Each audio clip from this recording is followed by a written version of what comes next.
गंगापूर तालुक्यातील कोडापूर शिवारातील एका 18 वर्षीय तरुणीने गळफास घेऊन आपली जीवनयात्रा संपवल्याची धक्कादायक घटना मंगळवार तारीख 13 रोजी सकाळी 11:30 वाजेच्या सुमारास उघडकीस आली।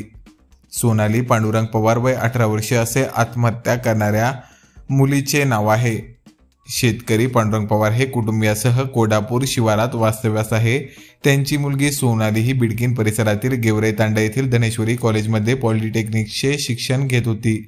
मंगळवारी सकाळी पांडुरंग पवार हे वैजापूर येथे कामानिमित्त गेले होते, तर त्यांची पत्नी ही कामानिमित्त बाहेर गेली होती। घरात कोणी नसताना सोनालीने ओढणीच्या सहाय्याने घरातील छताच्या लोखंडी अँगलला गळफास घेतला।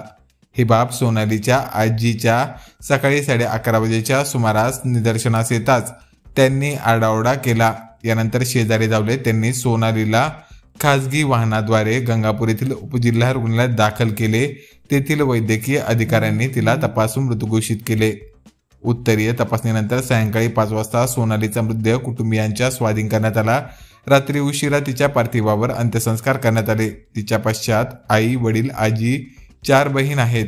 या घटनेची गंगापूर पोलिसात नोंद करण्यात आली असून अधिक तपास गंगापूर पोलीस करीत आहेत।